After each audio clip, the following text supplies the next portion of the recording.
नमस्कार शेतकरी मित्रांनो, आता मी तुम्हाला हे बघा आपलं हे भात दाखवणार आहे। मागच्या व्हिडिओमध्ये मी तुम्हाला 90 दिवसाचं भात दाखवलं होतं आणि त्यावेळेला ते तुम्हाला व्हिडिओमध्ये हिरवगार दिसत होतं।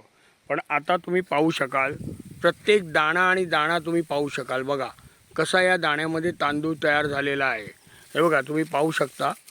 आणि हा तांदूळ कोलम जातीचा तांदूळ आहे, एकदम बारीक कोलम, ज्याला आपण वाडा कोलम म्हणतो ना, त्या पद्धतीचा तांदूळ आहे। तुम्ही पाहू शकता, हे बघा संपूर्ण आपलं शेत या संपूर्ण भाताने भरलेलं आहे। आणि आता ह्या तांदळाला जवळजवळ 120 दिवस झालेले आहेत आणि त्यामुळे आता एक 2 ते 4 दिवसामध्ये ह्याची आपल्याला कापणी करायची आहे। ह्या भाताची कापणी करून एक कापणी करायला एवढा संपूर्ण हे आपल्याला साधारणतः एक 8 ते 10 दिवस जातील।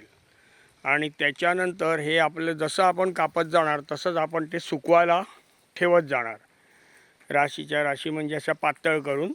आणि ते सुकल्यानंतर त्याच्या आपण एक विशिष्ट आकाराच्या जुड्या बांधून घेणार आणि नंतर त्याची झोडणी करणार।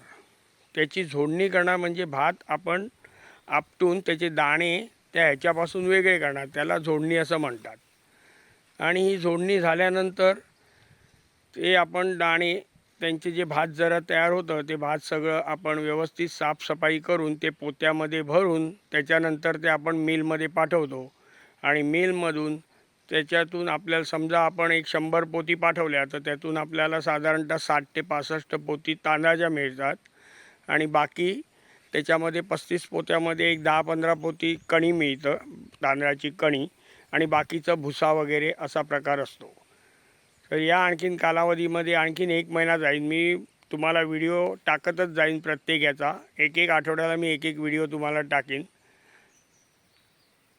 ओके, आणि तुम्हाला जर हा व्हिडिओ आवडला असेल तर लाईक करायला, शेअर करायला, सबस्क्राईब करायला विसरू नका।